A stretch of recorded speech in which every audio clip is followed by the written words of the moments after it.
It could, but oftentimes you might gain additional information. As you know, as a school employee, I had 90 minutes. Okay. He's 15 years old. So did James or Jennifer give you any additional information? No. So tell me what you did and what was said.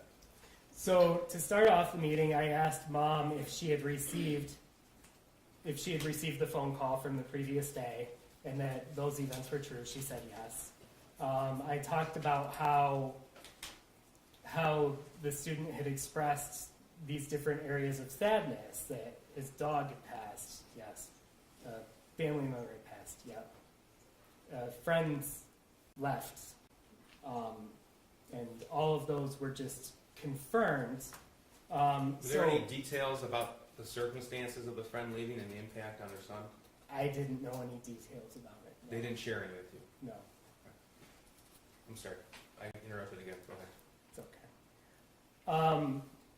So a lot of it was, I felt like I was bringing information and they knew it, but I wasn't gaining information.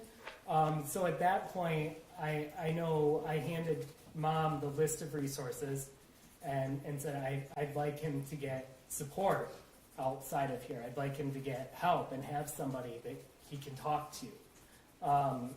And Mom made mention that they would, but they couldn't right away.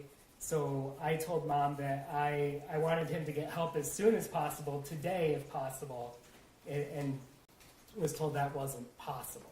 Okay, told by James, Jennifer, or both? By Jennifer. Okay. James at that time, to my memory, was talking with his son. Do you recall what he said? I remember it, yes. He was looking at the math assignment with his son. When you say math assignment, are we talking about It's this one? the hard copy. So we're referring to this, Exhibit 128? Yes. Okay. And he was talking to his son and mentioned that, you have people you can talk to. You can talk to your counselor, you have your journal, we talk. And it felt appropriate at that time, but... At that point, did he share any details about anything you had discussed? I don't recall any additional details, no. But my concern at that point was that there wasn't any action happening. When his wife said that they can't, did he protest that? No. So you said you had a concern that no action was happening, so what did you decide to do? Well, I told them that with getting help, I said I wanted to see movement on within 48 hours, and that I'd be following up. Okay. So if the shooting didn't occur, what was your plan? I was going to meet with the student the next morning and see if they had conversations about it, if they had made some plans to move towards some sort of therapy. And if that didn't occur, what were you going to do? I was going to call Child Protective Services. Now, generally speaking, within Oxford High School, is it preferred to send the student home when an issue arises, or keep the student at school? I'm not sure I understand what you mean with that. So you didn't call the police? As a counselor, I can't send a student home anyway. But you didn't want him to be alone? I didn't want him to be alone. So in this context, my thought was when parents were saying they had to return to work, I wanted to make sure the student was with people. Because my concern was his well-being and his ability to be safe and cared for. Did James Crumbley elaborate at all on the fight they had the night before? No. Now, how long did tell us how the meeting ended. Jennifer asked if they were done, which felt abrupt. And during that time, the student had also expressed interest. He wanted to go back to class. I asked Mr. Ejac if there was any, from a discipline standpoint, is there anything you need to do? Is there any reason he can't go to class? and I was told no. So I wrote him a pass to return to his end of his third hour. Okay. When Jennifer asked, "Are we done here?" did James protest at all? No. So tell us what happened as you wrote the student a pass. I told the student that I cared about him, and wanted him to know that I just wanted him to know that. Did either James or Jennifer say that to him? No. Mr. Hopkins, do you have any knowledge of firearms? Very limited. Would you know what this firearm depicts? What kind of firearm? A handgun. Is that the extent of your knowledge? Yeah. What about this bullet here? A bullet. Just a bullet? And neither James nor Jennifer said anything about the firearm or the bullet? No. Now, you indicated that you passed on a 3-page list of resources for mental health providers. I did. I'm going to show you a screenshot of 137 here. In James's hand, does this appear to be that list of resources? Objection. I would say that calls for speculation. I don't think Mr. Hopkins knows what's in Mr. Crumbley's hand. Do you know what's in his hand? I know that it's multiple pages of paper, and I handed him a stapled 3-page piece of paper. Okay. Did you see anything in Jennifer Crumbley's hands? I do not. Well, a phone. And something in her right hand, but I'm not sure. Maybe. I see a phone.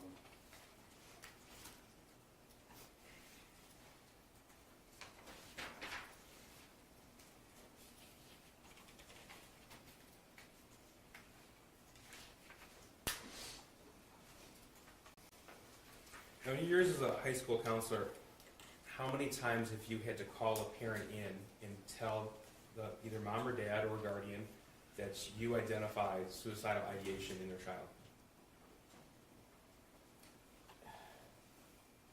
15 to 20, over a dozen. Any of those meetings, did a parent fail to take their child home? I can't think of any, no. Now, you indicated that this was a confirming responses from James and Jennifer Crumbley. In those other meetings, were parents sharing information? Oftentimes, yes. Oftentimes parents would come in and want to paint a more complete picture of their student, of their situation. Oftentimes, all the time, I feel parents know their kids better than I do.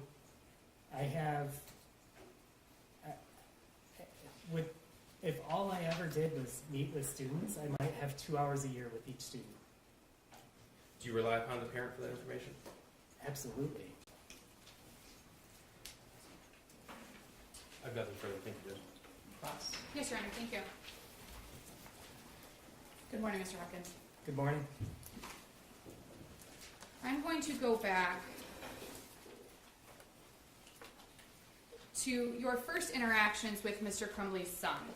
I'm not going to use his name, so if for some reason the way that I'm referring to his son confuses you, just let me know. If we're using too many he's, does that make sense? Okay, I will do that. Thank you. So your first interactions with Mr. Crumbley's son were in the fall of 2020. Well, fall of 2020. No, it would have been spring of 2021. Okay, so it would have been before the 2021 school year. Yes. And that was for planning his class schedule, is that correct? That would have been the main reason that we would have met with every freshman. And then I had that email that was displayed earlier from his English teacher. The May of 2021 email. Yes. And after that May of 2021 email, you didn't specifically recall having a meeting with Mr. Crumbley's son. I don't have memory of that meeting, no. In fact, you went back and reviewed your records and determined that there appears to have been a phone call. That you called him down to your office? I called into his class and called him down to my office. Okay. But you don't remember ever meeting with him? I don't remember the meeting. You did not contact Mr. Crumbley or his wife after that May of 2021 email? That is correct. So other than discussing Mr. Crumbley's son's class schedule with him, and then maybe meeting with him in May of 2021 about that email, you don't recall any additional interactions with Mr. Crumbley's son before November 10th of 2021? That is correct. In September of 2021, you received another email from a teacher which was displayed, I believe it was Exhibit 199, which would be an email from a teacher talking about a poem. Am I understanding that correctly?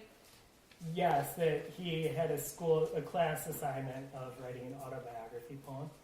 And he had said to that teacher he'd made some concerning statements in that poem. Yeah, so if I can give a little more context to this was actually a Spanish class, so the poem wouldn't have even been in English. Okay. So he used words in Spanish? That is my understanding after talking to the teacher. And the Spanish teacher had concerns about the Spanish words that he used? That is my understanding based on the email. I also followed up with the teacher and gained further context about it. Right. And as a result of gaining further context, you were not concerned? Because the teacher lowered the level of concern for me, yes. So even though your response that you were going to catch up with Mr. Crumbley's son, even though that's in the email, you didn't actually meet with him because you had the conversation with the teacher? That is correct. Again, you didn't notify James Crumbley or his wife about the teacher's concern in September of 2021? No, I did not. And you didn't forward them the email? No. And that was because in your mind, based on the information that you had, there was nothing to be concerned about? Well, I just gained further context from the teacher and made the decision based off of that information. And had no concerns? I think that you're putting those words in to make it a little more extreme, but what I would say is I gained context and made a decision based off of that. And if you had been concerned, if you had had sufficient concern, you would have reached out to Mr. Crumbley or his wife? If it had raised the level of concern where I felt I needed to, I would have, yes. So then on November 10th of 2021, you received another email from a different teacher? From the same teacher. Oh, thank you for correcting me. It was the same teacher. She asked you to check in with Mr. Crumbley's son on November 10th. She said he might need to speak with you. And she said that she believed he was having a hard time? She said he's having a rough time right now. He might need to speak with you. The next day you responded and indicated that you would check in with him. Later that evening, after the school day was over, I responded, I believe. So you obviously couldn't have met with him that day because the school day was over, correct? She sent the email at the end of the school day, and I responded approximately 2 hours after the end of the school day. So you couldn't have met with him that day because the school day was over. Is that fair? He would not have been there. So you would have met with him the next day. Yes. And do you believe that you did meet with him on November 11th? Yes. You spoke with him in the hallway? Yes, I caught him in between classes. You simply told him that you were available if he needed to talk? Yes. There was no further discussion with him at that time? No, because the way the email was written was that he might need to speak with you. So I just wanted to let him know that there was an opening if he wanted to speak with me. And having a rough time, like the teacher indicated in her email on November 10th, having a rough time isn't necessarily something that raises red flags. Is that fair? I didn't have any other context as to what was going on, and I just wanted to offer a chance for the student to speak if he needed to do so. And his response, if you recall, was something along the lines of, okay, thanks, okay. And I'm not asking you to quote him because I don't know if you remember, but it was not an uncommon response. Does that make sense? Yeah, it was a normal response given the situation. You did not email James Crumbley or his wife about that November 10th email, correct? I did not email them, no. Or the November 11th brief meeting with their son? Correct. You did not forward that email to Mr. Crumbley or his wife? I did not. So then the next interaction that you had with Mr. Crumbley's son was on November 29th of 2021, and that was a Monday, if you recall? Yes, that would have been a Monday. You were forwarded another email that was sent to Nicholas Ejac and Pamela Fine, is that correct? Yes, I was. And this is the third email you've received from a teacher since the school year began, if you recall. Yes, it would have been. September of 21, November 10th of 2021, and now November 29th of 2021. The email advised that Mr. Crumbley's son was looking at bullets on his phone at the end of class. Could I see the email? Yes. Exhibit 201. This is just the forward, so it doesn't have the actual email in it. You were advised that that was the concern, was that Mr. Crumbley's son was looking at bullets on his phone. I believe that to be true, but this email you have on the screen isn't the one that says that. Correct. The email doesn't say it, but you were aware that that's why the teacher was concerned, Could and I that's why see the that teacher was email? emailing. I don't know if that's in the email.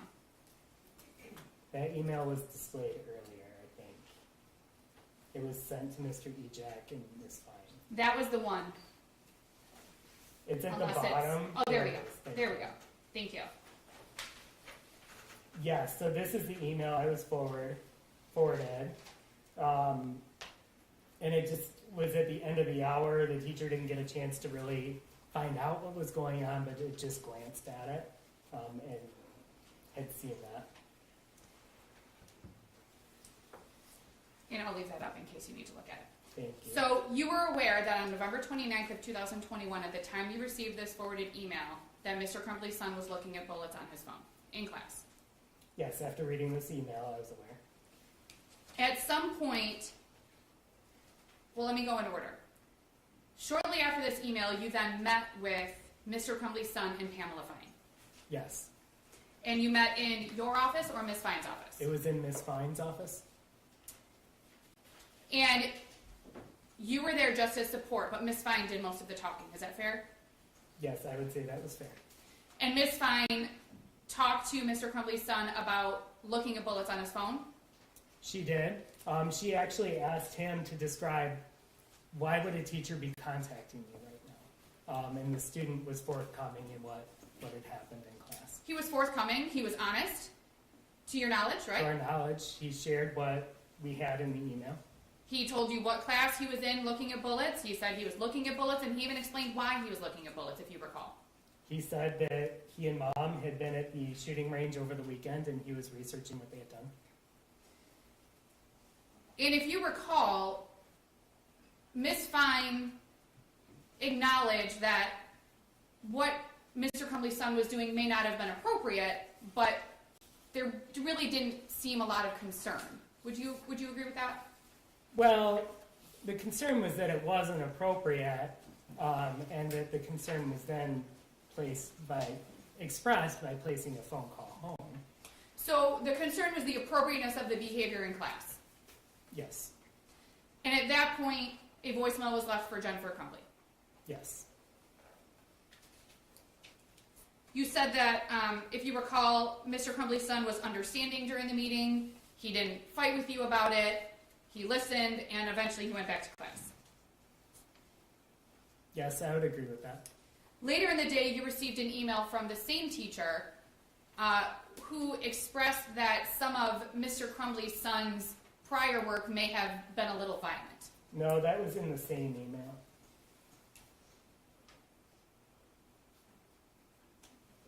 It's in the same email? It is. Or was it in an email sent later in the day? No, it's in the same email from that morning. It was up on the screen. It's at the bottom of it. The one that was originally sent to Mr. Ejac and Ms. Fine, Yes, that was later forwarded to you. yes. You didn't see any of those assignments prior to meeting with Mr. Crumbley's son. That is correct.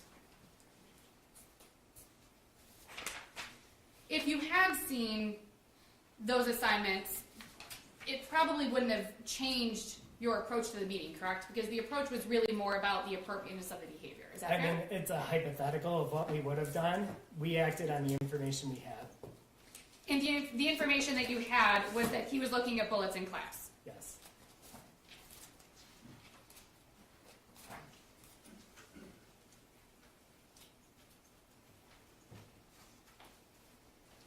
And looking at bullets is not necessarily something that is in itself concerning to you, correct?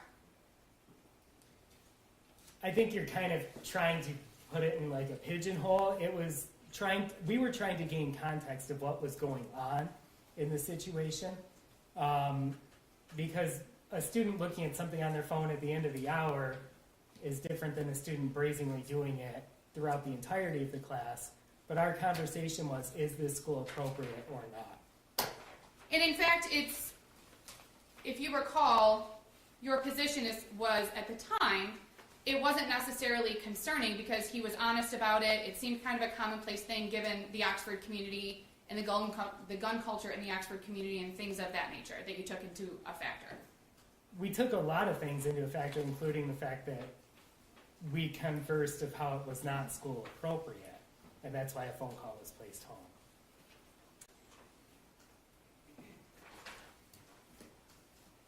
As I just indicated, the Oxford area was and may still be a hunting community, if you know. Okay? I'm asking. People hunt who live at Oxford. In 2021, you would classify it as a hunting community. I would say that there are people who are hunting, yes. Activities with guns were a common hobby in 2021, if you know. I mean, there were people who had guns as a hobby, yes. It was common for students to be interested in guns I'm sure there are students who are interested in guns. and to go to the shooting range. Yes, students would go to the shooting range. Yes, I'm just going to object to make sure that the witness is speaking with personal knowledge. It appears counsel is asking him to give general speculation. Well, if you know, if you know, you're not familiar with guns yourself, it sounds like, so just if you know. Okay. Students going to the shooting range isn't viewed as unusual or concerning in and of itself. Is that correct? I think that you've got to have context with all of these. Right, and I'm just asking, in and of itself, a student going to the gun range, to the shooting range, is not concerning in and of itself. It depends on the context. Because the student weightlifting is not concerning in and of itself unless they're doing it inappropriately, right? So you're taking something that's a broad statement that can have a wide context. And on November 29th of 2021, Mr. Crumbley's son told you and Miss Fine that he'd gone to the shooting range with his mom the weekend before. Correct. That in itself is not concerning to you. He did it in a way that was appropriate.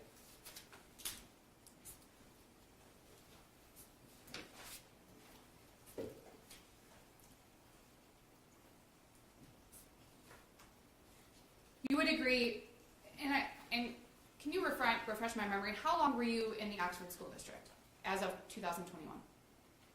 7 years. And in that 7 years, you learned that many households had firearms in the household. Would you agree with that, if you know? What is many? There are people More who than own 10? guns. There are people who own guns. Okay. And you, as a counselor at the school, you were aware of that? Yes. It wasn't completely unheard of? No. It was also relevant when looking at the situation, it was also relevant for you to note the fact that Mr. Crumbley's son was not hiding that he was looking at the bullets, or didn't hide it from you when he spoke with you and Miss Fine. Well, he didn't lie about what had happened.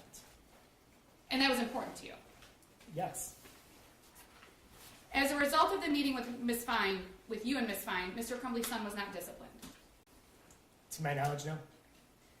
There was a phone call placed to his mother, which we've talked about. There was a voicemail left. You did not yourself call Mr. Crumbley. I did not. You did not forward him the emails that you received. I did not. You don't know if that voicemail was ever shared with Mr. Crumbley. Is that fair? Well, we talked about it in our meeting the next day. Okay. On the 29th, you don't know if Mr. Crumbley was ever made aware. I would have no way of knowing that. No. Right. You wouldn't know. You responded to the situation of Mr. Crumbley's son looking at bullets on November 29th on his phone with the information that you had. I did. And from what you knew at the time, other than the behavior being inappropriate for school, you didn't see anything else that might have been concerning. Well, and I want to make clear, I wouldn't be the one doing discipline in this situation. So, And I'm asking, and let me clarify, I'm just asking from a counselor's perspective. I'm not asking for discipline. You clarified that Mr. Ejac did discipline and Ms. okay. Fine. So, could you repeat your question, please? Yes. As a counselor, on November 29th of 2021, you didn't see anything overly concerning about what we've just talked about with looking at bullets on the phone. That the focus was more that looking at bullets on his phone was inappropriate for school. So are you asking from a mental health standpoint, did I see anything concerning? Not really. I don't know that you're a mental health professional. I mean, you're a school counselor and you do have some training and Sure. education in that. I'm not asking for you to go anywhere outside of your education and experience.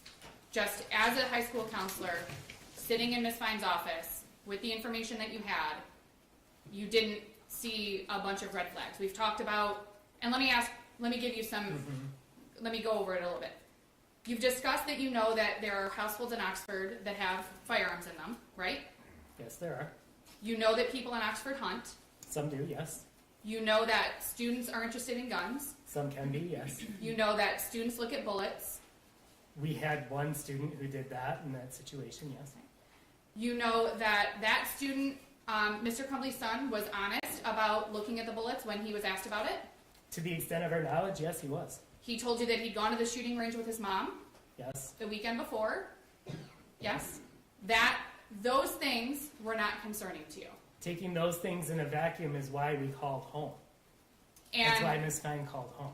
and she said, we had this meeting, we told him it's not appropriate, he understands, no need to call back unless you have questions, right? I don't remember the exact voicemail that was left. The voicemail was not, we need you to come to school right now. To my memory, it was not, but again, I don't remember the exact voicemail that was left. On November 30th of 2021, you received another email. It's this one, Exhibit 202, which was from another teacher who was talking about Mr. Crumbley's son looking at a video of a guy gunning people down. Correct? Yes, so this teacher was a co-teacher in that same first hour class. From the day before. Yes. Okay. You reviewed that email on November 30th of 2021. I did. You made the decision to, I think you said you didn't see it for about 20 or 30 minutes. I didn't. I was on the phone and I actually responded to it while I was on the phone. And then upon ending that conversation, was going to go meet with the student. And this is the fourth email that you've received about Mr. Crumbley's son since the beginning of the 2021 school year. Yes. The third email in 2 days.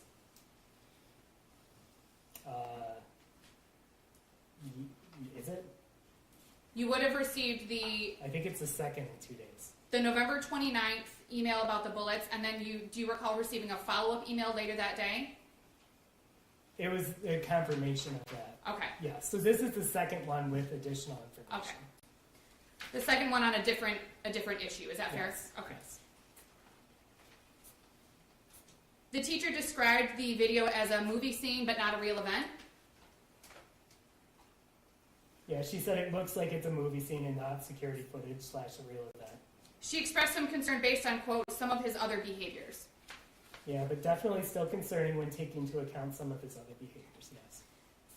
You did not forward this email to Mr. Crumbley after you received it. Well, no, but over an hour later I called him into the school. Right. And you decided after receiving this email that you were going to meet with Mr. Crumbley's son. Yes. Approximately an hour after receiving this email, Mr. Ejac advised you of another report made by a teacher about Mr. Crumbley's son. Yes, as I was about to go and call down his son, Mr. Ejac actually came into my office with information about the math assignment. And that there were some concerning comments and markings on the math assignment. I didn't have any context about the math assignment. I just knew there was something about it. At that point, you hadn't seen it. You were just I going know. off of what you were being told. Is that fair? That is fair. Okay. So you went to Mr. Crumbley's son's classroom. I did. You called him out of class. I walked to his classroom. Yeah, when I called out, I meant like at his classroom. You went and got him. Yes. Okay. While you were there, you also obtained a copy of the worksheet that we've seen. I did. And that would have been what I call the modified worksheet. That would be the one that had the things scratched out and the words added that you identified and things like that. Yes. You and Mr. Crumbley's son went back to your office where Nicholas Ejac was waiting in your office, if you recall. Yes, that is correct. It was at that point or shortly thereafter that you called Mr. Crumbley's wife. Approximately 20 minutes into our meeting, yes, So you met with Mr. Crumbley's son for about 20 minutes. yes. It was during that meeting that Mr. Crumbley's son told you about his family member passing away, He did, about his dog passing away, yes, about his friend moving away, yes, talked about COVID being hard on him. yes. He had a hard time with virtual school, if you remember. He did say that, yes. And you asked about the drawings and the markings and the things on the assignment that you had in front of you. Yes, I asked him to clarify what was going on in the assignment, but I also talked about the email I had received, and I had also talked about in context of the conversation we had yesterday. Okay. So some of the meeting was about inappropriate behavior. Is that fair? It started off with a conversation about that because I didn't know what was on the phone. So I asked him what he was watching. Okay. And then we talked about, look, we just had a conversation yesterday about appropriate behavior in class. This feels like the same thing that we're dealing with here. And after we had talked about that for a few minutes, I brought the math sheet out and asked him to start explaining to me what was on there. And when the prosecutor was asking you questions, you said initially when you got that email around 8:30 when you saw the email from the teacher, initially you were frustrated. In fact, you used the word frustrated. I was frustrated. And yes. it was kind of like, we just talked about this yesterday. Does that kind of explain what you were feeling at the time? Yes, I would say that it was, we just had a conversation about this. Why am I hearing about something similar again? So you talked a little bit about that, and then you talked about the homework, or the math assignment or the math paper that we saw, and you asked for some more context about what was on the paper. Well, initially I asked him to just describe what was on the paper, and he started talking about how it was a video game, that he liked designing them, liked drawing them. And then I asked for him to explain the words on it, because I didn't feel those were as easily explained by simply stating, well, it's a video game. And in fact, you said that you didn't want to give context to his words. You didn't want to assume what he meant. You wanted to hear from him what those words meant. Yes. And he gave context. He did. That's when his demeanor changed from kind of being like, what do I have to say to get out of here and just not get in trouble, to he became sad. And you used the word appropriate to describe his level of sadness based on what he was telling you. The way he was acting matched what he was saying. To me, it's sad if a family dog dies or a family pet dies. It's sad if a relative dies or a friend moves away. So his demeanor matched what he was saying. And again, in and of itself, being sad is something that you talked about you saw an increase of after COVID in your students. Do you recall that? Yes. And he did. that was not, again, in and of itself. And I'm not asking you to, I'm not trying to trick you by asking these questions. I'm not trying to give meaning to something that isn't there.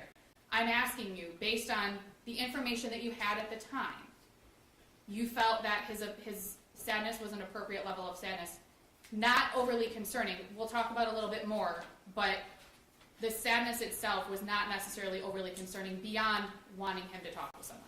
Appropriate and concerning are two different things. Okay. When I say appropriate, I mean it matched with what he was saying. Something can be an appropriate response, but also be heavily concerning, right? Like, I don't know a good example off the top of my head, but what I'm saying is his demeanor matched with what he was saying, but to me it was concerning, which is why I called parents. Right, exactly why you called parents. So if he had been sitting in front of you and talked about these losses and was kind of like, yeah, it's no big deal, it's not a big deal, that could also be concerning. It would be a different type of concern, Okay. yes. If he said, I lost the top to my pen and was crumbling in pieces and falling into a puddle of tears on your floor, that would be concerning, but for different reasons. It would be memorable and Okay. concerning, yes. So the losses that he experienced, you agree, I think we can all agree, were significant. I think when taken in totality, yeah. And he was showing you that he was sad. Yes. He was also expressing during this meeting that he had concerns about missing class, if you recall. He did, especially as after classes changed, which is a normal thing. He expressed that he was worried about missing his chemistry class, which was his next class after the math class.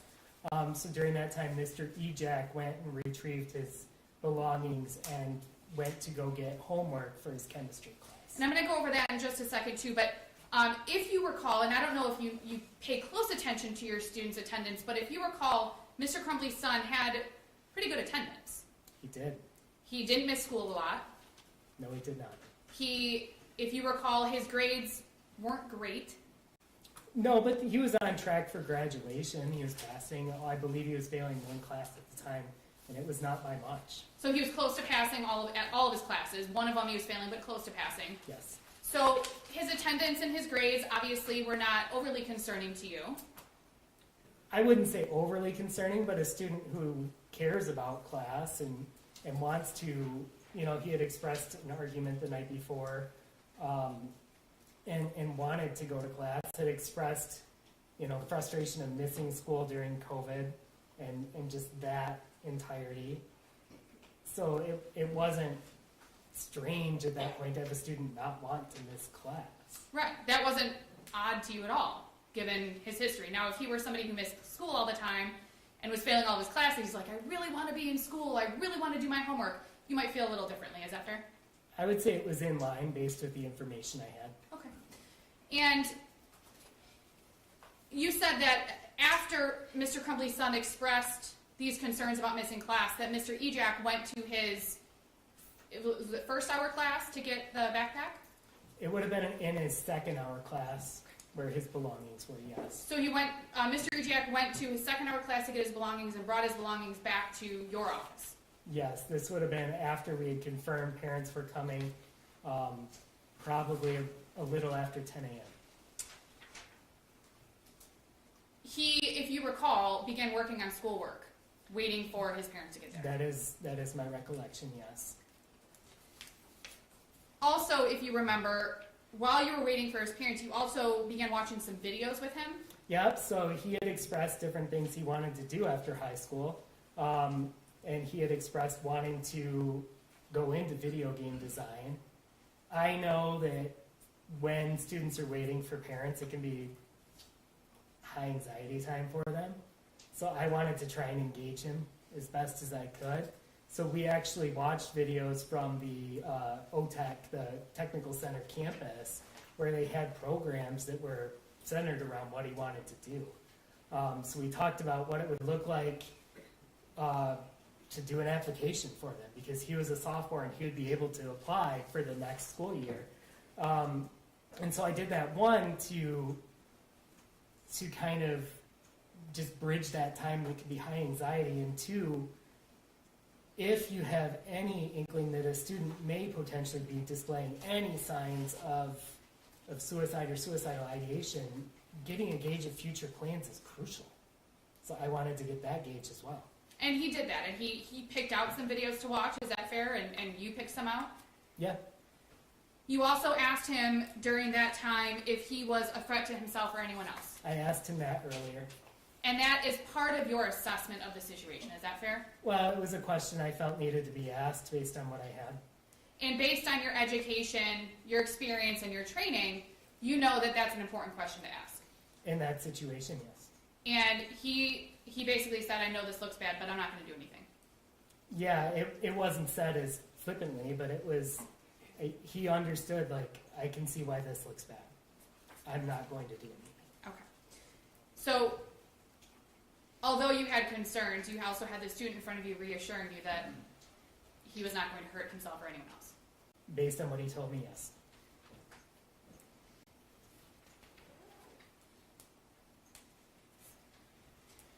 Mr. Crumbley and his wife arrived at approximately 10:30. I think that there was some time lag between them getting to the school and actually getting into your office of about 10 minutes, if you recall. Okay, I don't know when they arrived at the school. I know when they arrived to my office. Their son was in your office when they got there. Yes. Mr. Ejac came into the office after Mr. Crumbley and his wife came into your office. Yes. Okay. Because at some point he'd left while you were sitting with Mr. Crumbley's son. He left once we had confirmed that parents were coming. Mr. Ejac comes back in. When Mr. Crumbley and his wife walk in, I just want to lay the room out a little bit. So there's your desk. You're on one side. On the other side was Mr. Crumbley's son. Yes. There was a second chair in front of your desk. Yes. Mr. Crumbley sat in the second chair next to his son. Yes. And then Mrs. Crumbley sat in a third chair that was available in was it behind Mr. Crumbley a little bit? So there were two across from my desk, and then there was one that was kind of off on a corner, Okay. and that's where she sat. Your office was not the size of this room, is that fair? Yeah, that is fair. Okay. Fairly small. It's not small. It's a decent sized office, but it had space where there were two seats across from me, one seat kind of on a kitty corner, a door, and then some space kind of off to what would have been my right as I was sitting in my office. And Mr. Ejac would have been kind of off to your right, is that fair? Yes. Okay. So he wasn't sitting in one of the 3 or 4 chairs with your chair. He was kind of off to the side. That is correct. You testified when the prosecutor was asking you questions that while you were talking with Mrs. Crumbley, that you recall Mr. Crumbley was interacting with his son. I do.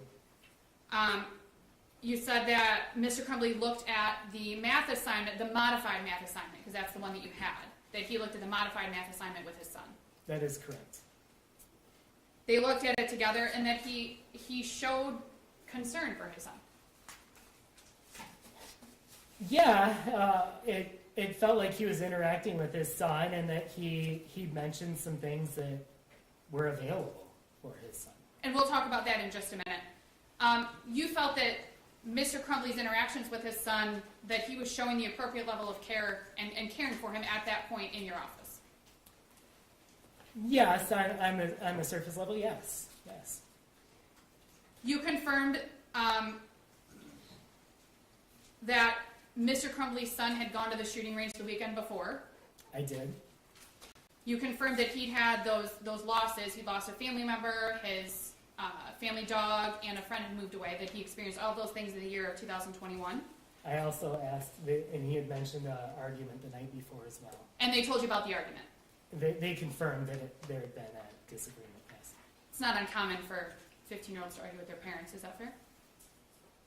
In a surface level statement, yes, that can happen.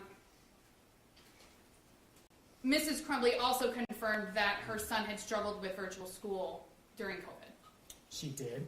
And that confirms what Mr. Crumbley's son had also told you about not liking virtual school. Yes. You told Mr. Crumbley and his wife that, well, let me back up a little bit. You told the prosecutor that your hope was that Mr. Crumbley and his wife would take their son out of school, either get him to see someone to talk to, or to go have a really fun day. My words to them were I'd like him to get help as soon as possible today if possible. And so you expressed to them that you wanted him to get help as soon as possible today if possible. Yes. And Mrs. Crumbley said, we can't do today, we have to go back to work. Yes. They assured you, though, or at least you felt assured, that they were going to get him help. They were not against it, and they made it seem as if they would be something that they would be willing to do. Okay. So you handed these 3 sheets of paper to one of them. They didn't toss it in the garbage, right? Not in front of me, no. Right. They didn't scoff about it and say, we're not doing this. They took the paper. Right. So you had no reason to believe that they weren't going to get their help, either at some point, get their son help, either some point that day or as soon as possible. Based on the conversation, no, but that's also why I planned the follow-up meeting with the student the next day, was to ensure that there was some movement. And you planned the follow-up meeting kind of in and I don't mean this in a disrespectful way, but you kind of planned that in your head, like this is my next step. Yes. Okay. You didn't express that during the meeting. No. In the meeting, you expressed that you were going to follow up in about 48 hours. Well, because when Mom said that today wasn't an option, I said 48 hours then, I'll be following up. Okay. So in your mind, you had some kind of timing that you were going to follow up to make sure that things were being followed through on. Obviously, we know that first check-in point didn't come. But you told them within 48 hours you wanted something done by the next morning, and based on your meeting, you didn't have any reason to think that Mr. Crumbley or his wife were not going to follow up. I would agree.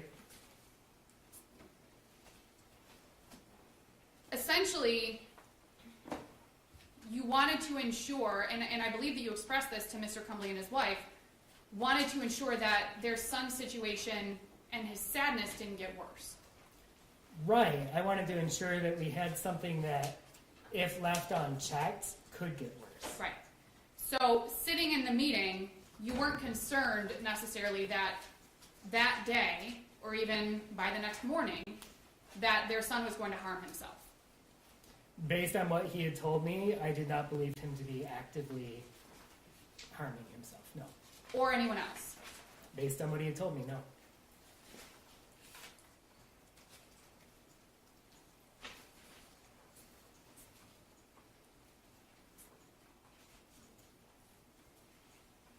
Mr. Crumbley's son expressed that he wanted to stay in school. He did. He wanted to stay in school for some of the reasons we've discussed. He didn't like virtual school. He wanted to make sure he could stay up with school. He didn't want to miss class. These are some of the reasons that he gave you. Yes, those were some of the reasons. He really just said that I struggled with virtual school. I want to make sure I'm staying on top of what I have to do. And that wasn't concerning to you, that he wanted to stay in school. No. Obviously, it's not concerning, right? In that situation, no. It's not, but given the context of what I was hoping, you take the kid's desires into consideration, but at the end of the day, you want a team making that decision. And if you recall, you had just had 2 virtual days of school, I think the week before. Yes, leading up to Thanksgiving, we did have days that were virtual. And we talked about this a little while ago. To your knowledge, if you recall, and if you don't, just please tell me, he'd only missed 1 day of school that school year. I know he had good attendance. I don't remember the exact days. With Mrs. Crumbley expressing that she and Mr. Crumbley had to return to work that day, and Mr. Crumbley's son expressing a desire to stay in school, you felt that it was okay for Mr. Crumbley's son to remain in school. I felt that I was not given full options at that point, because really what I was left trying to decide between was I have parents saying they have to return to work. I have a student that I don't want left alone. And so that's when I asked Mr. Ejac, is there anything from a discipline standpoint, is there any reason he can't stay in school? Is there anything you need to do? And then I made the decision, I made a judgment call based on what I had, is I didn't want a student potentially home alone. So based on the information that you had, you decided that it was okay for him to remain in school. I decided that that was the best decision I thought I could make on the information. Okay.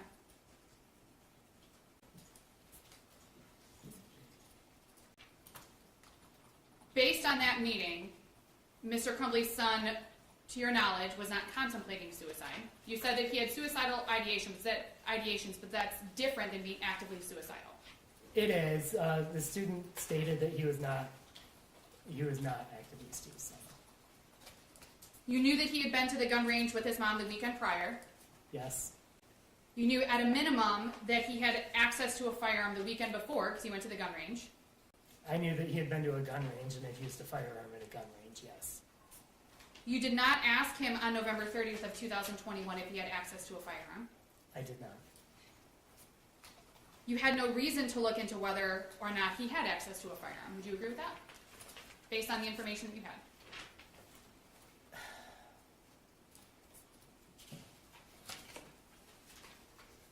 It's easy to go in hindsight on a lot of things. Based on what my concerns were, I was concerned about student well-being. And again, you said it's easy to go in hindsight. So we know what happened within a couple hours of this meeting. Sure. We all in this courtroom know what happened. It's easy for us to look back and say that different decisions could have been made, right? I made the decisions I made based on the information I had At the time. at the time.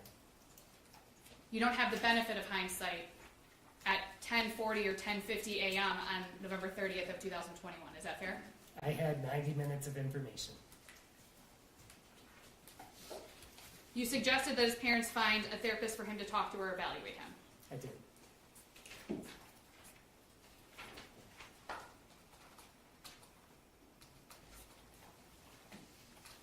You have had experience with parents who have refused to provide mental health treatment to their child. Is that accurate? Do you recall that?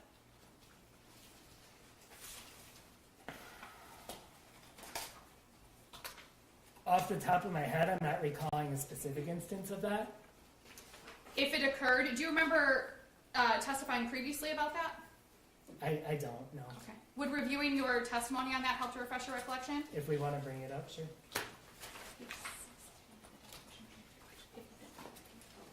May I approach, Your Honor? Sure. Thank you. If you'd like to read the highlighted portions, Mr. Hopkins, thank you. You can just read that to yourself and let us know if it refreshes your recollection, all right? Thank you, Your Honor.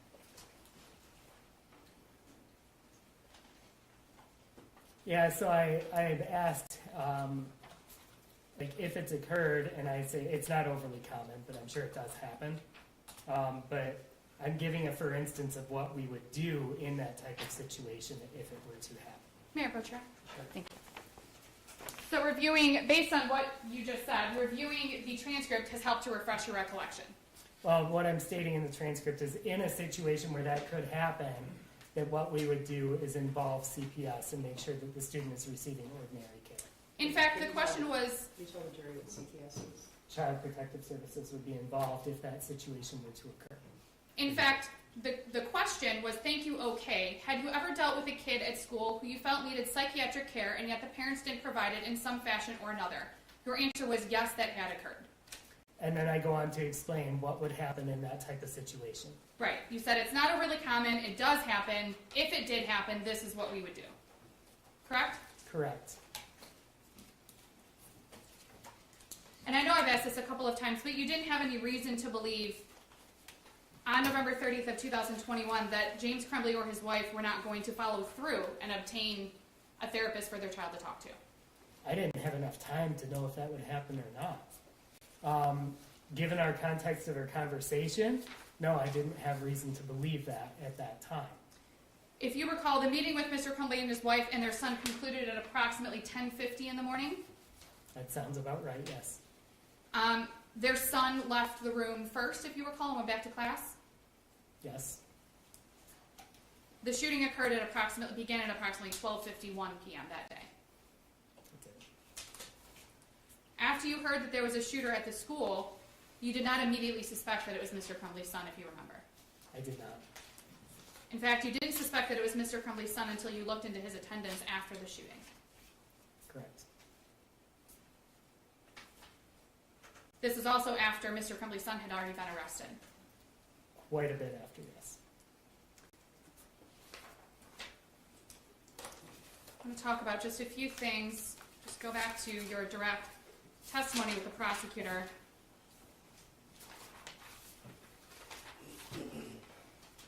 Said that calling a parent in is a high level of concern. Yes. And that could be a concern for appropriate behavior.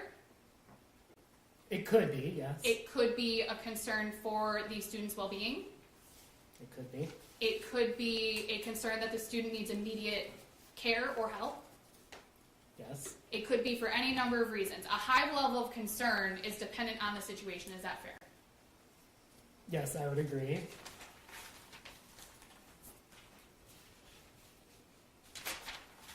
You're concerned with going to Mr. Crumbley's son's class on November 30th of 2021 is you specifically mentioned that you went because it doesn't basically raise concern or red flags if a counselor goes down to get a student on class. Yes, that is true. And I had very little information at that point as to what was going on. So I wanted to make sure to do it. And I knew that the dean wanted me involved in a conversation. So I knew that student support was at least a potential plan at that point. When you were discussing, you said that you told Mr. Crumbley's son while you were meeting with him before his parents got there, that you wanted his parents to get him help. Do you remember discussing that with the prosecution? I do. At that time, Mr. Crumbley's son didn't say, "Thank goodness, I've been begging my parents for help and they haven't given it to me." I'm not sure many students would. He didn't say, "I'm glad you're going to ask them because I've asked them and they didn't listen." He did not say that, no. He didn't say, I really need this and I'm really glad that you're doing this for me." He did not. He didn't say any of that. No, which also would not be, it's not uncommon for students to not have a big response to something like that. If he had said any of those things, obviously your reaction would be different when Mr. Crumbley and his wife got to the school. It would be different information that I did not have, yes.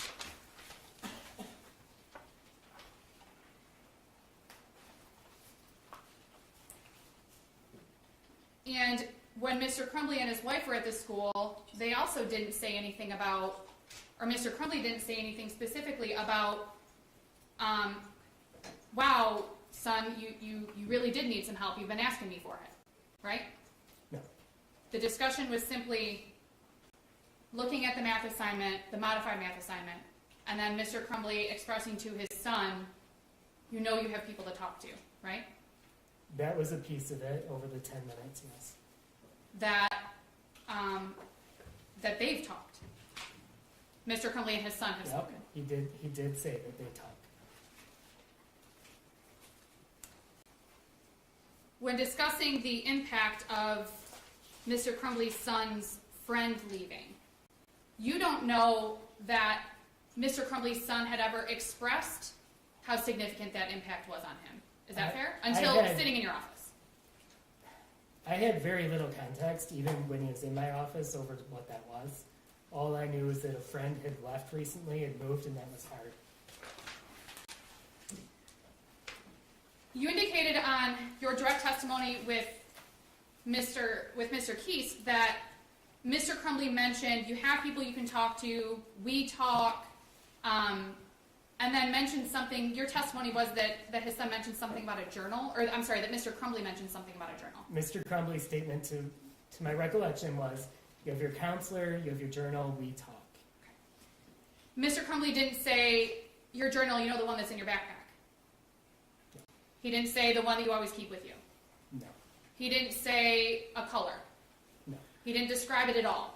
No.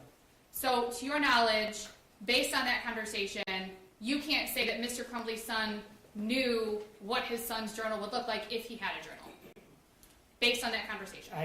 No, I had no knowledge beyond that there was an existence of some sort of journal.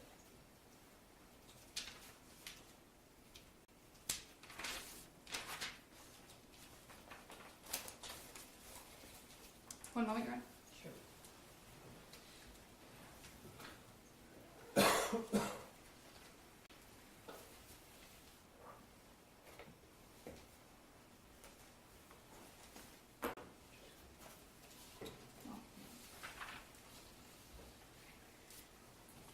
Mr. Hopkins, you made decisions on November 30th of 2021 based on your education, your training, and your experience, correct? That was a piece of it. Also based on the information that you had in front of you, That was a majority of it. which included 4 emails from teachers in approximately 2 months regarding Mr. Crumbley's son, That was a part of it, yes. concerns that those teachers had raised, Yes, that was a part of it. much of which you did not share with Mr. Crumbley prior to that November 30th meeting. Is that fair? Correct. It was shared during the meeting. Based on all of these things, you did not believe that Mr. Crumbley's son was an immediate danger to himself, I did not believe that, no. nor did you believe that he was a danger to anyone else. Based on the information I had, no. I have no further questions. Read that. Thank you.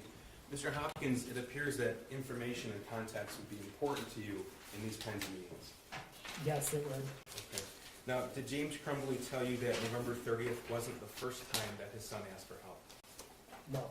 Did James Crumbley tell you that his son asked for help in April of 2021? No. Did James Crumbley tell you that despite that, never once was an appointment with a medical health provider set up? No. Did James Crumbley ever tell you that as early as June of 2021, his son had obtained his own firearm? No. Did James Crumbley tell you that his son had been begging for a 9mm firearm. No. Did James Crumbley tell you that his son actually sent him a screenshot of a 9mm for sale a few weeks before the meeting? No. Did James Crumbley tell you that his son actually obtained a 9mm just 4 days before this meeting? No. Did James Crumbley tell you that the 9mm he obtained looked identical to the 9mm that he drew right here on this picture? No. Did James Crumbley tell you that he worked for DoorDash, he hadn't begun work that day, and he could have taken his son home? No. Did he tell you that when his son was talking about his friend leaving, it was actually his only friend? No. So you took what you learned from the defendant's son, you described those losses he felt as significant, I did. and that's without knowing all that information? Yes. You mentioned that you would hope that a decision about a student would be made by a team. I did. Who's on the team? The student, the parents, and any caring adult at the school. And did either James or Jennifer Crumbley share any information with you? They did not. Had they of, what would you have done? Objection, Your Honor, speculation. She asked the same question on cross. Did you ask that question? She asked, what would you have done? Talking about calling CPS and such. No, actually, that was related to if they had, Well, she asked if they had not obtained treatment for their son yes, by the following day or within 48 hours. if they had refused, actually, if they had refused to obtain mental health treatment, what would he have done? Not, I'll rephrase, Judge, that's fine. Mr. Hopkins, you testified earlier that your plan was to call Child Protective Services within 48 hours, Yes, and that's based upon just the information that you learned from the defendant's son. it is. Would this meeting have ended differently had you known all the other information that we just went through? objection, Your Honor, speculation.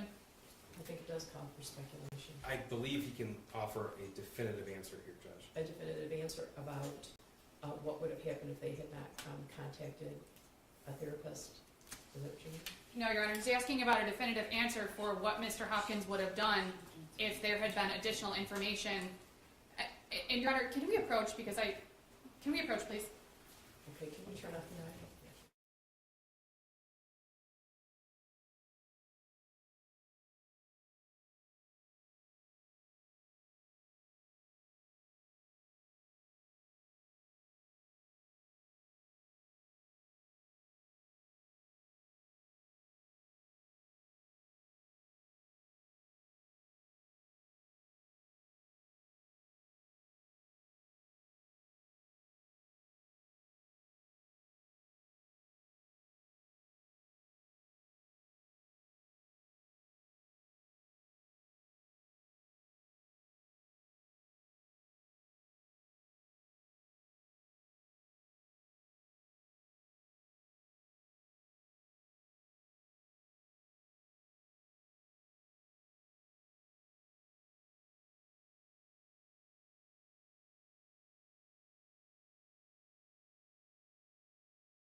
Prosecutor? Thank you, Mr. Hopkins. You were asked on cross-examination that you didn't ask the shooter on November 30th if he had access to a gun. Do you remember that? I do. And your response was what? I did not. Okay, and did you have reason to ask him about that?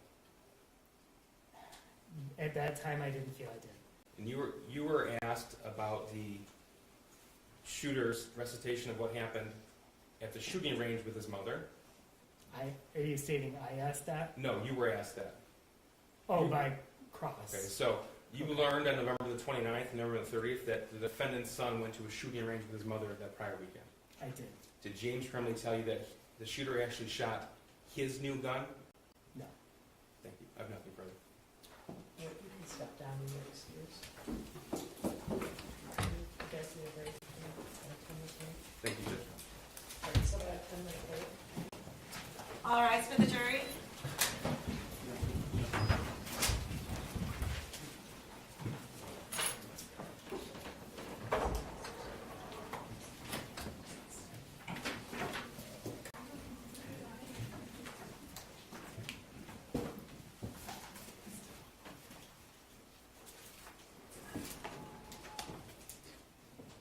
All right, you may be seated.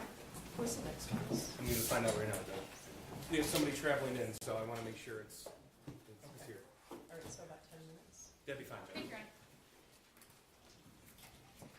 If you could all just remain seated, please.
calling People vs. James Crumbley, case number 22279-989-FH. Thank you, Mark Keith, on behalf of people. Karen McDonald on behalf of the people. Good morning, Your Honor. Mario Lehman on behalf of Mr. Crumbley, who is standing to my left. Ready for the jury? Yes, Your Honor. Judge.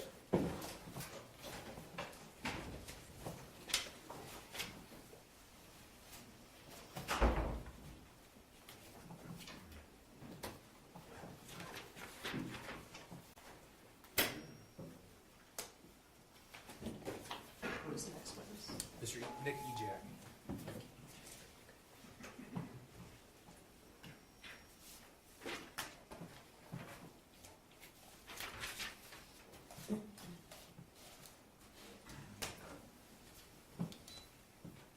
This one doesn't, well, I don't think I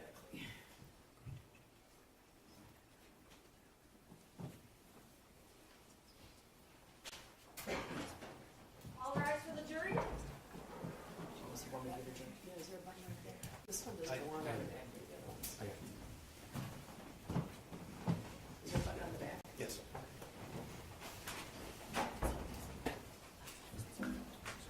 It's, yeah. You may be seated. Who's the next witness? Nick Ejac.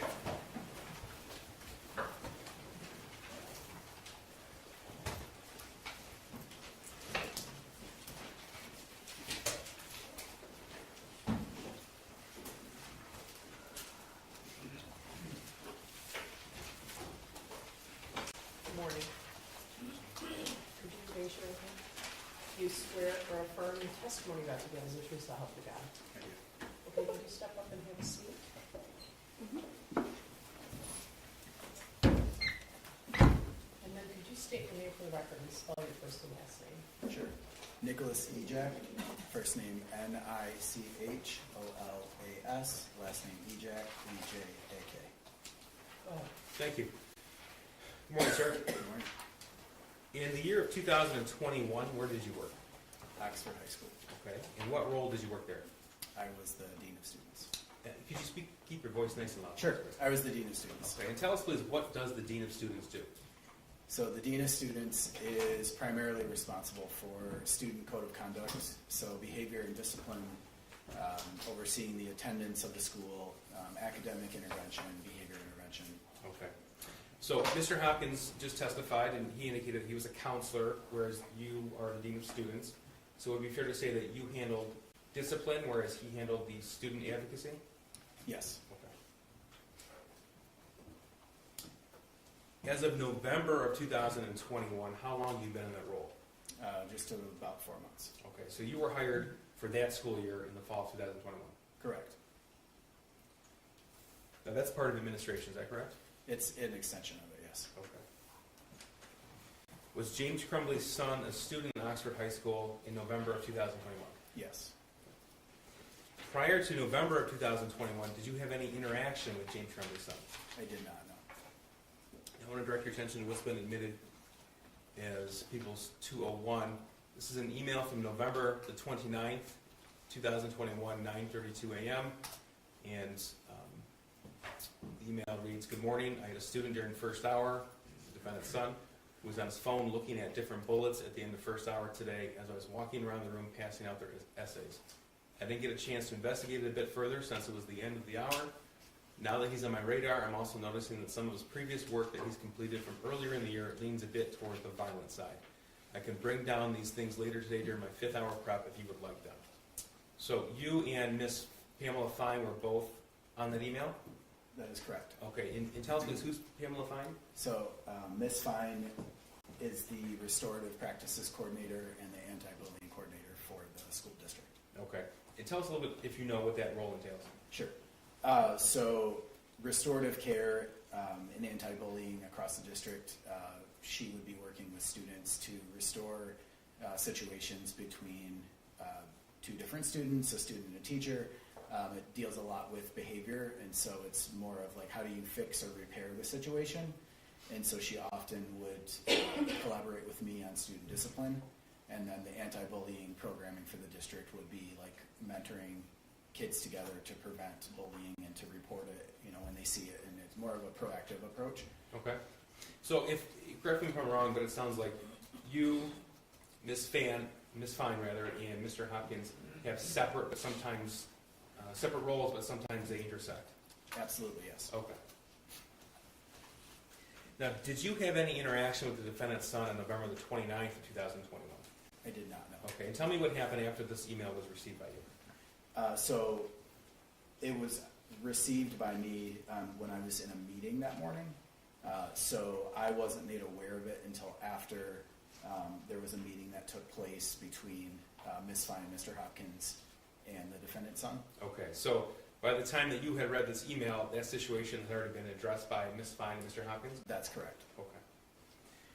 Did you have any follow-up emails, conversations, or any other interaction regarding the defendant's son or with the defendant's son on Monday, November the 29th? I did not know.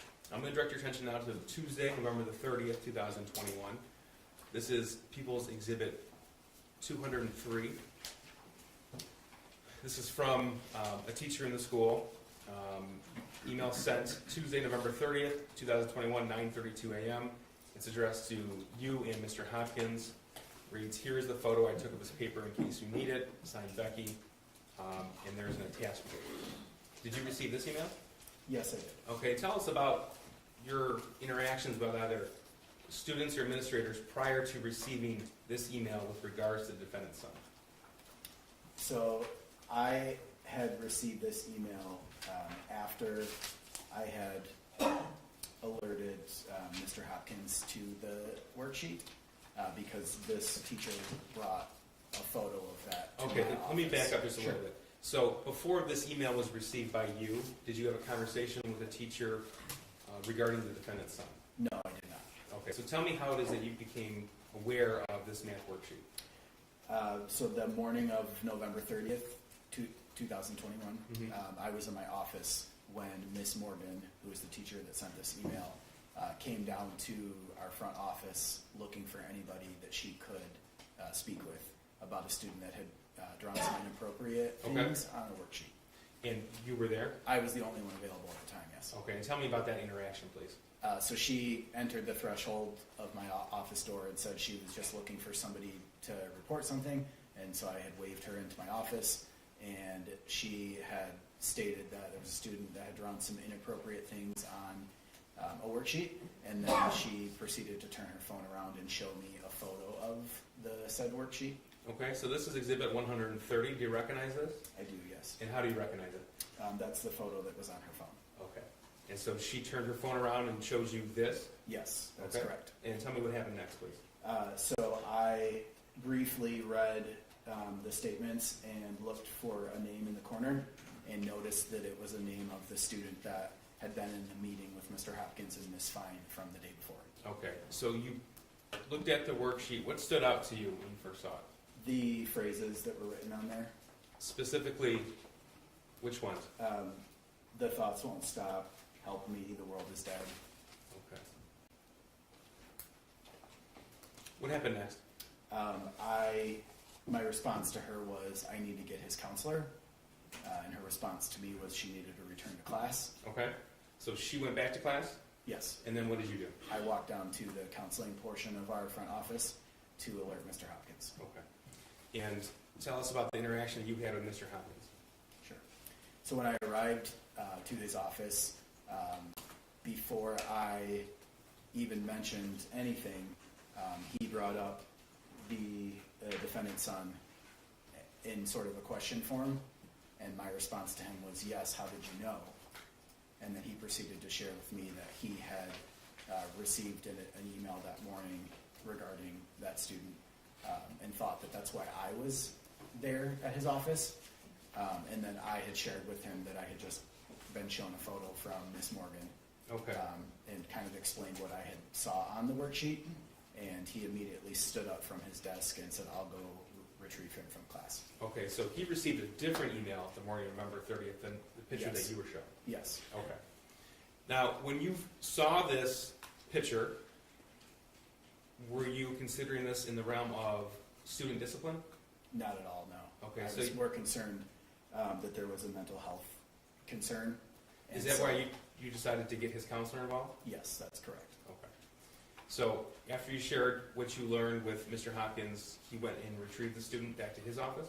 Yes. Okay, and tell us what happened next, please. So I waited in Mr. Hopkins' office for him to return with the student, and he came in and sat down and began to kind of talk through what was going on that led him to write those things on his worksheet and draw some characters on there.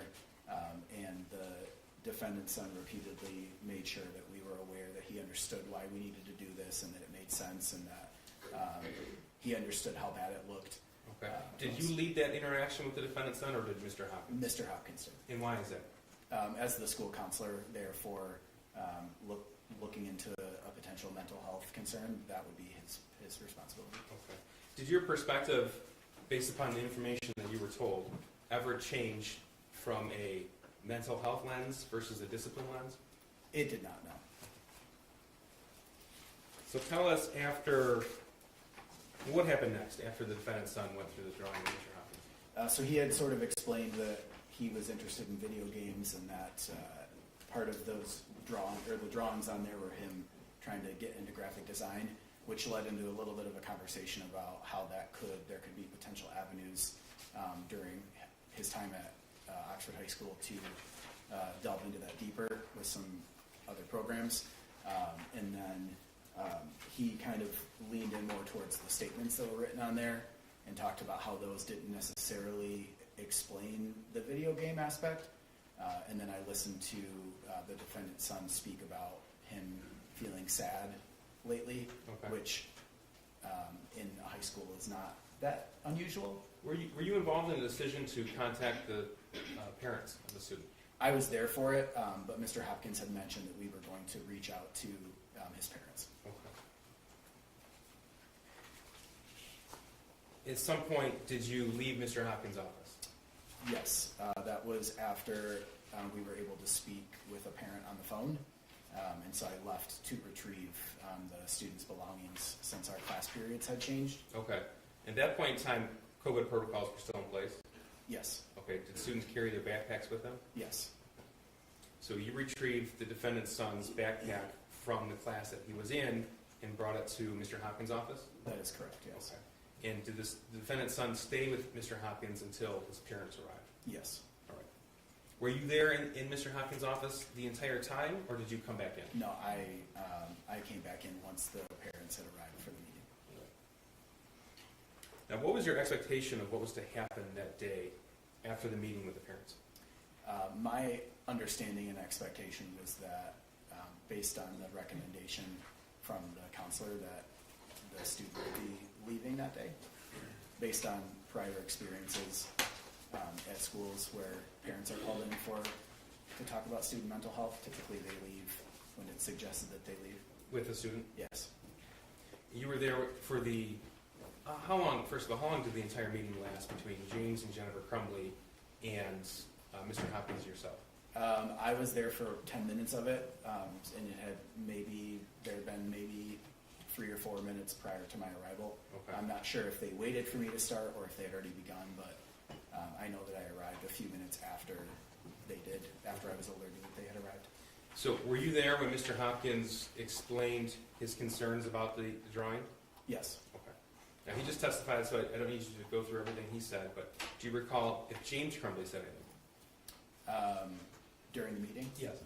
He did. He expressed concern for his son, that he knew, or he reminded his son that he could always speak to him about stuff, and that he had a journal that he could write stuff in if he was feeling frustrated or going through something. Now, as a dean of students, when are you permitted to search a student's personal belongings? So when I have a reasonable suspicion that the student might have something illegal or something that's not allowed at school, and so there needs to be some sort of sign, like a report from somebody. Oftentimes kids will be seen with it, or they'll be showing whatever the things are that they've brought to school they're not supposed to. There needs to be some type of a suspicion or alert that I have that will allow me to do that. And Okay. so in this situation, There wasn't something that alerted me that indicated I needed to search. Okay, and why not? Nothing that he said, nothing that none of the behavior that he exhibited when I returned with his bag indicated that. There wasn't any suspicion that I had at the time that allowed me to believe that I needed to do that. At any point were you informed about the defendant's son's access to weapons? I was not, no. Were you given details by either James or Jennifer Crumbley about the words and drawings on this exhibit? I was not, no. Thank you. Nothing further. Ross? Thank you, Your Honor. Good morning. Good morning. Prior to becoming the Dean of Students at Oxford High School, you worked in various schools and school districts. Is that correct? Yes. For most of your career, in fact, you worked with at-risk students. Yes. Normally, that includes students with some sort of academic or behavioral problems. Yes, that is correct. In fact, your role at Oxford High School, you testified today, primarily you dealt with the code of conduct, Yes. behavioral and academic intervention, Yes. and issues with attendance. Yes. You had not had contact with Mr. Crumbley's son until November 30th of 2021. That's correct. So, as far as you know, once you became employed by Oxford High School, there were no behavioral issues with Mr. Crumbley's son? There was not. No academic issues? No attendance issues? No. You learned on November 29th of 2021 that Mr. Crumbley's son was looking at bullets on his phone in class. Yes, that is correct. But once you had been made aware of it, or once you learned of it, you learned that that had already been handled by Mr. Hopkins and Ms. Fine. Is that correct? That is correct. So you didn't do anything else with anything that day? No. Okay. I didn't need to do anything further based on the fact that Ms. Fine and Mr. Hopkins did everything that I would have done in that situation. Okay. So you didn't see any need for additional discipline or any additional intervention or anything like that, correct? That's correct. On November 30th of 2021, you were advised by one of Mr. Crumbley's son's teachers that he was writing inappropriate statements on his on a math assignment. Yes. You were quickly shown a picture of the assignment on a cell phone, if you recall. Yes, that is You correct. didn't look at it very well, correct? No. You saw that there were drawings, Yes. but you didn't see necessarily what all the drawings were. Is that fair? That's fair, yes. You did see the words blood everywhere, Yes, but you didn't see much beyond that. that's correct. To you, the words on the page were more concerning than the drawings themselves, right? I would agree with that, yes. And that's because sometimes kids in high school draw violent things. Absolutely, yes. That's not abnormal. It's not abnormal. You felt that what was on the page here was not appropriate for school, is that correct? Yep, I would agree with that. But that it wasn't in and of itself concerning, Yes, and that you didn't see it as a threat to anybody. that is correct. You didn't see a correlation of violence with the drawings on the paper? I did not know. Again, Mr. Crumbley's son had no prior disciplinary history, He did not know. no prior bad behavior. He did not. He was a pretty average student. He was, yes. He'd only missed one class that year. I can't speak to that. You said you dealt with attendance, so that's why I was asking. Yes, sure. So you're not aware of his attendance I'm not history? aware of specifically his attendance. Okay. He had none of the typical early indicators that there would be an issue of concern other than these isolated incidents from November 29th and November 30th that you were aware of. Judge, I'm just going to object to the form of the question. Typical indicators. This witness can testify regarding code of conduct and discipline, but that's it. Yeah, but unless he is able to testify about what a typical indicator would be, by his experience. And I can ask him that, Your Honor. Based on your experience dealing and your education and training with at-risk students and for your position as the Dean of Students, there are what you would consider early indicators of potentially concerning or threatening behavior. Is that fair? I would say that's a fair statement. Some of those include prior disciplinary history, Yes. prior bad behavior by the student, Yes. issues with grades, Yes. issues with attendance. Yes. Okay. So, knowing all of that, none of those, what I'm calling early indicators, were present other than the two incidents that you were aware of on November 29th and November 30th of 2021. As far as I was aware, yes. You sat in on the conversation between Mr. Hopkins and Mr. Crumbley's son on November 30th of 2021. Yes, I did. And that was before his Mr. Crumbley and his wife got to the school. That's correct. Based on the information that you had at that time, you did not believe that Mr. Crumbley's son posed a threat to anyone. That's a fair statement, yes. You were even less concerned after you confirmed some of the information that you'd learned from Mr. Crumbley's son with Mr. Crumbley's wife. Yes, after she had confirmed all the information he shared with us, my concern from a discipline standpoint was pretty much lowered all the way to none at that point. Okay. And you said all of the information that he had shared with you. And we've heard some about that, but I just want to confirm. That was about the losses that he'd experienced in 2021, correct? The loss of a family member? Yes. The loss of his family dog? Yes. A friend had moved away? Yes. He'd struggled with COVID? He did, yes. He had a hard time with virtual school? Yes. Those were the things that you confirmed with his family, with his parents? Along with his desire for graphic design and video games, and that they thought he should focus more on academics rather than that, which is what he had shared with us during the meeting. Okay. When you say he had shared with us, are you referencing a discussion or an argument he had with his parents the night before that related to video game design and grades, or was this something separate? Both. No, he had shared that he was interested in that and that he didn't feel his parents supported that, and that led to an argument the night before, but he didn't provide any context to that at all, and they had confirmed that, but they also didn't provide any context to that either. So there was a confirmation that the student and Mr. Crumbley's son and Mr. Crumbley and his wife had an argument with their son the night before. It sounded to you like it may have related to video game design and grades, but you didn't have any context beyond what you believed it to be about. That's correct, yes. Now, obviously, during these meetings, you expect for a student's parents to give you information about things that they are concerned about, correct? Typically in these meetings, parents come to them and they provide additional context, stuff they're seeing at home, a history of, if especially in a mental health situation, a history of any kind of counseling, and any issues they've had at other schools or whatever, but they usually provide additional information. So you said specifically things that they see at home, things that they're concerned about. Obviously, in order for a parent to see something at home or be concerned about it, they have to be aware of it. Is that fair? Speculation too, Judge. I don't know how a parent could be concerned if they're not aware of something. The Dean of Students can't testify as to how a parent would be aware of something at home in a meeting, not even specific to what we're talking about here. Actually, my question was different, Your Honor. My question was, he would expect that, or it's his belief, that if a parent is concerned about something, then they're aware of it. Well, then it's a lack of personal knowledge. Mr. Ejac was the Dean of Students in Oxford High School in November of 2021, in charge of discipline and code of conduct issues, Judge. Mr. Hopkins was the counselor. He's already testified. Okay. I think are you asking him if the parents aren't aware of something, they're not aware of it? Kind of, Your Honor. Obviously, and I can ask my question differently and see if it makes it a little more Okay, simple. all right. Mr. Ejac, based on your experience, your education and your training, and just your knowledge in general of you're a human being, if someone doesn't have knowledge of something, they can't talk about it. Is that fair? Does that make sense to you? I would say that's a fair statement.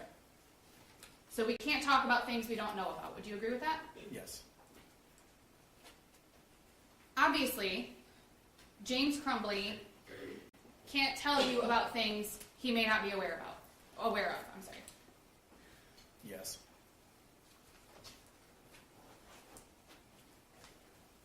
You weren't concerned on November 30th of 2021 by Mr. Crumbley's son looking at bullets or drawing guns. Is that fair? I think there was a level of concern there, which is why we called the parents in for the meeting. And if you recall, the level of concern was regarding the appropriateness of behavior in school. Yes. You didn't find his interest in guns or bullets concerning, especially in the Oxford community, if you remember. Yes, that's correct. You've had students draw guns on papers in the past. Yes, that's correct. In fact, students in Oxford, not all of them, I'm not saying all students in Oxford, but there are students in Oxford who have guns in their home. Yes. You know that there are students in Oxford who handle firearms. That's a fair Okay. statement. You would agree that it's not unusual No, it's not unusual. in that community. In that community, yes. I'm not asking you to speak about any other community, but in that community, it's not unusual for students to handle guns. That's correct. When faced with a situation where a student has drawn guns on papers, you typically use your education and training to assess the risk. As far as a discipline standpoint, Discipline or otherwise, whatever your role is in that assessment. yeah, so my role would be to look for any violation of our code of conduct. And so that by itself, the drawings on the worksheet don't violate a code of conduct. And a violation of the code of conduct would also encompass any sort of a threat to other people. Is that fair? That's a fair statement. So as part of your assessment, you're also determining whether or not there's a threat. I'm determining whether or not I need to alert somebody to something that could potentially be a threat. And in this situation, you didn't make that alert. Is that fair? That is correct. There wasn't any information that led me to believe there would be a reason to alert somebody else. And part of your assessment is, again, looking at those typical early indicators that we talked about, whether there's a history of violence, correct? That's correct. A history of discipline, That is correct. bullying behavior. That is correct. You look at, to see if there's a direct threat. That is correct. If those things are not apparent, if those things are not present, then it's just a student who drew a gun. Is that accurate? That's pretty accurate, yes. You were part of the meeting after Mr. Crumbley and his wife arrived. And let me go back a little bit. So you sat in on the meeting between Mr. Hopkins and Mr. Crumbley's son, correct? That is correct. If you know, that meeting occurred, lasted approximately 90 minutes. I don't remember. Okay. You left that meeting at some point. Yes. Then you came back once Mr. Crumbley and his wife arrived. So I left the meeting to retrieve his belongings, the student's belongings, and returned back to the office and then left again until the parents arrived. Okay. You entered Mr. Hopkins' office after Mr. Crumbley and his wife arrived in Mr. Hopkins' office. That's correct. You saw that Mr. Crumbley was seated next to his son, Yes. which that's was directly across the desk from Mr. Hopkins. Yes. It was your perception that Mr. Crumbley was showing care for his son, Yes. that he reassured his son that he can always talk to him. Yes. You mentioned something on direct with the prosecution about a journal, Yes, I did. and you seem to recall that Mr. Crumbley made reference to a journal. He did, yes. You don't recall Mr. Crumbley saying the one that you always keep with you? I don't recall that, no. He didn't say anything like the one that's in your backpack, I don't recall. specific colors, I don't remember. how long he's had it. I don't remember. There were no specifics about anything about a potential journal. Not that I can recall. So to your knowledge, you don't know if there was one journal or 15 journals. Is that fair? I can't speak to that, no. Right, you have no knowledge of that. Is that fair? Yes. After meeting with Mr. Crumbley and his wife, you felt that they were receptive of getting their son help, as was suggested by Mr. Hopkins. Yes. You and Shawn Hopkins did not insist that it be done that day. Now, I'm going to clarify because I know that Mr. Hopkins indicated that he preferred that it would be done that day, but neither of you said, you need to take him today and you need to go get him help right now, and if you don't, there's going to be a problem. What Mr. Hopkins had stated was that they needed to find him some counseling as soon as possible that day, if possible. And that he was He going would be following up within 48 hours to ensure there was something secured for the student. and that was going to be my next question, that he was going to follow up in a couple of days, 48 hours. Yes.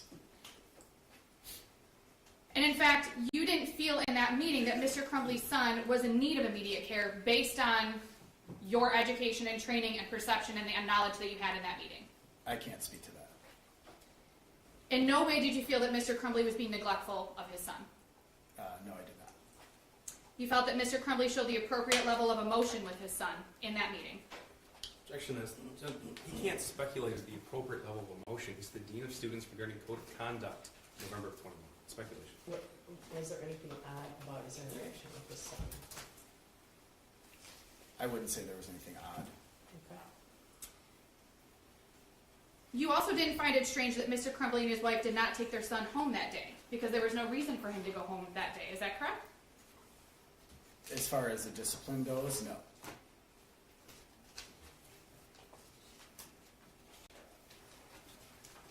During the meeting, you said that you retrieved Mr. Crumbley's son's backpack from his classroom and brought it back to Mr. Hopkins' office. That's correct. You indicated this backpack was heavy. Yes. such as every other student in the school. And let me clarify, that day, you didn't say that today, that day, November 30th of 2021, you commented to a teacher that the backpack was heavy. Yes, I made a joke at how easily she picked it up, and then when she handed it off to me, my arm dropped down. So it was more of a joke at how strong she was compared to myself. And if you recall, at the time, the students weren't using their lockers, They were not using that. so it was fairly common for a student's backpack to be heavy. That's correct. You didn't look in the backpack? I did not know. You didn't, and I think you said you didn't have reason to look in I the didn't backpack. have reasonable suspicion, no. You didn't ask Mr. Crumbley's son to look in his backpack? I did not know. You did not ask Mr. Crumbley or his wife to look in the backpack? I did not know. You didn't look yourself or ask anyone else to look because you didn't feel that there was a reason to look in the backpack. Is that fair?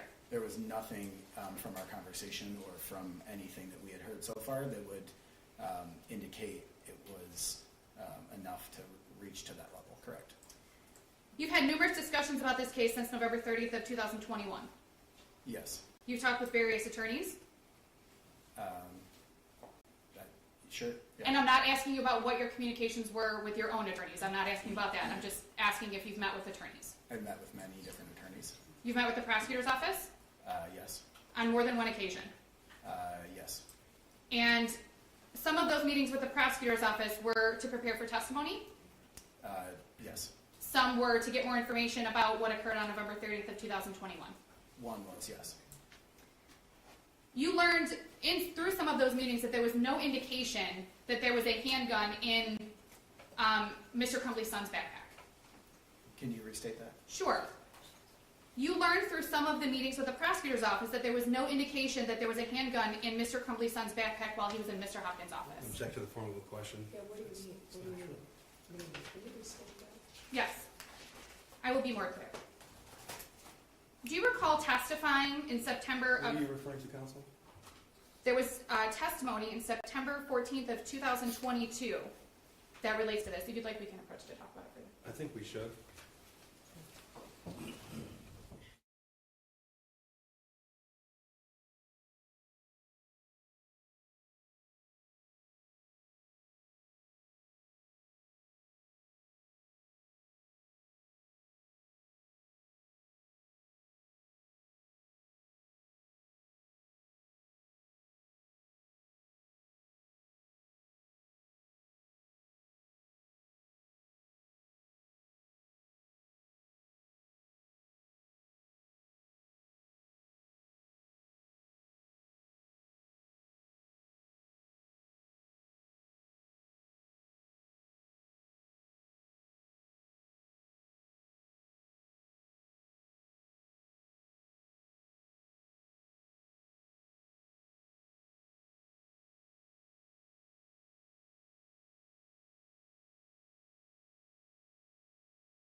Okay, go ahead, Ms. Lehman. Thank you, Your Honor.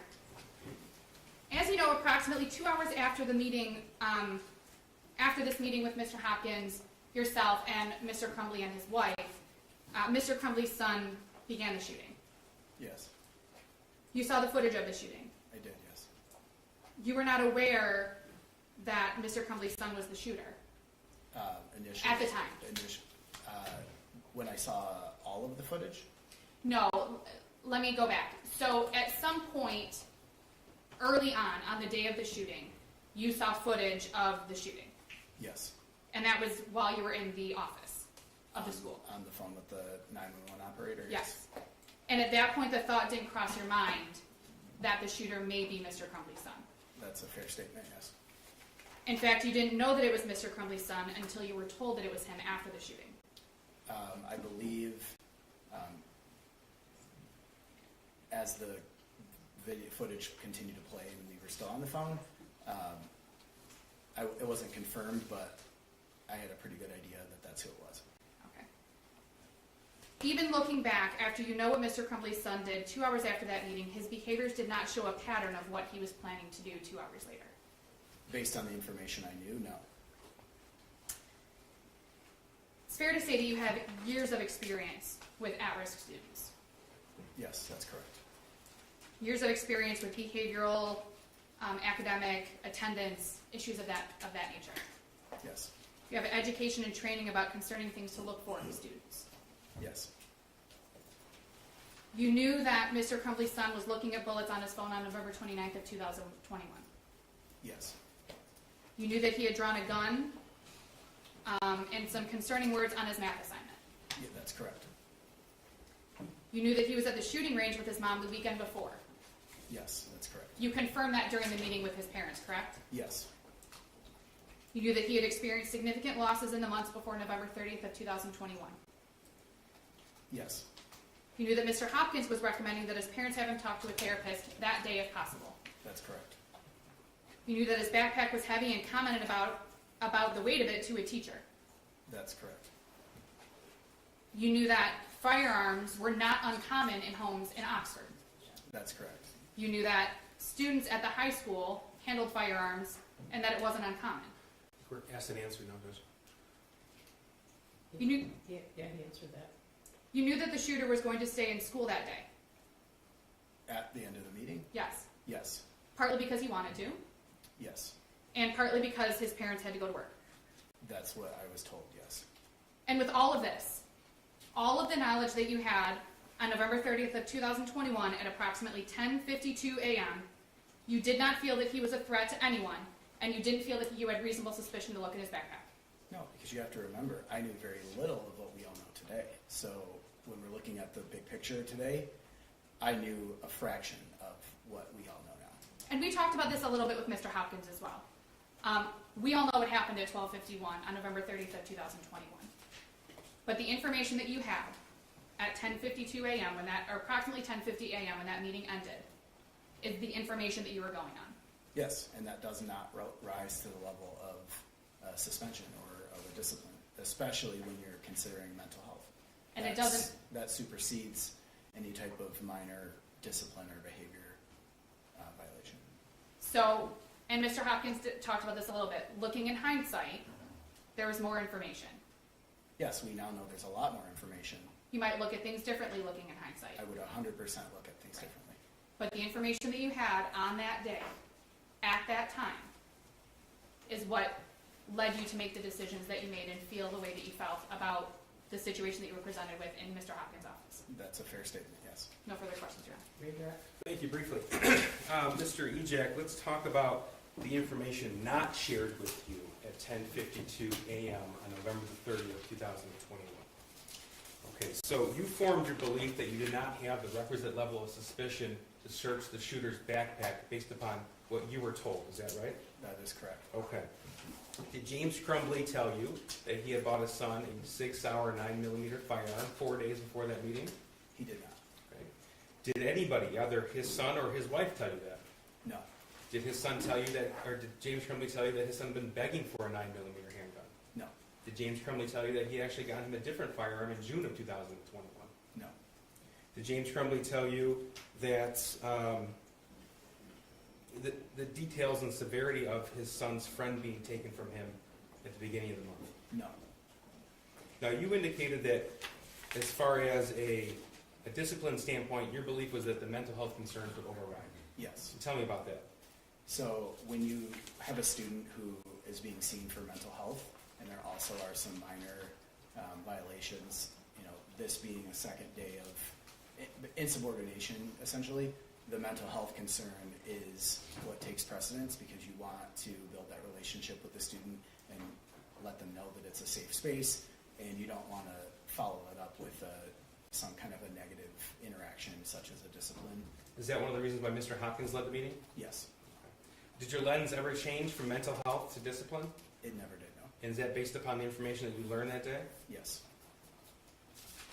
Did James Crumbley ever tell you that the 6-hour 9mm handgun that he bought for his son was kept unlocked in the home? No. You were asked about certain indicators in your experience when you consider discipline. Is access to an unlocked firearm, is that an indicator? Yes. Is that something to consider, had you known that? It would be something to consider. Okay, but that information was not shared with you. No, it was not. Now, just so we're clear, sir, the information that you and Mr. Hopkins were told on November the 30th, that information wasn't shared with anybody else in administration, is that correct? That's correct. Okay.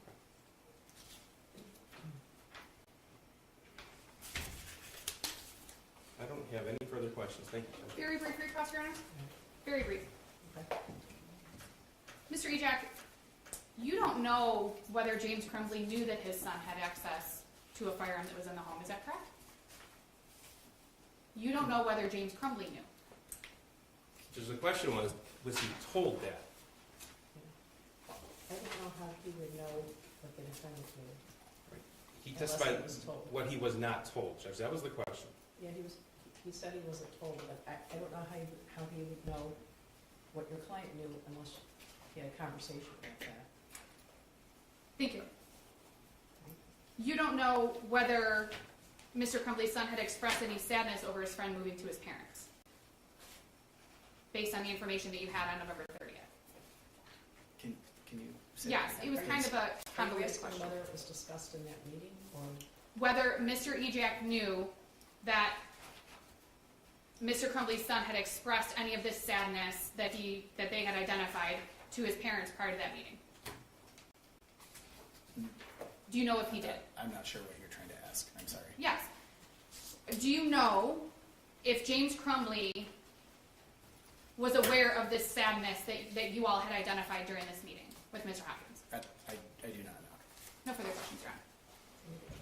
Was the information that was shared from Shawn Hopkins regarding the emails that he received? Yes. Okay. And he went through the drawing with James and Jennifer Crumbley? Yes. And at no point did James or Jennifer Crumbley ever say that the firearm purchased 4 days before mirrors the firearm drawn on that math worksheet? They did not. Thank you. Nothing. All right, you can step down and be excused. Your lunch is in.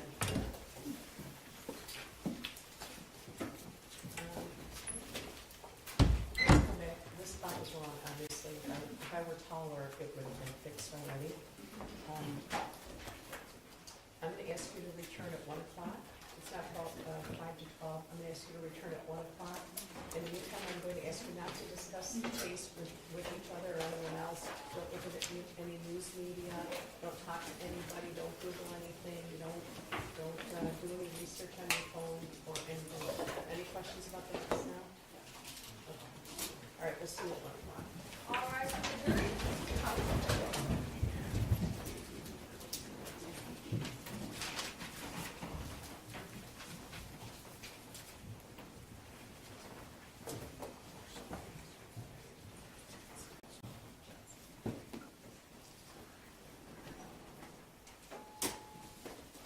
All right, you may be seated.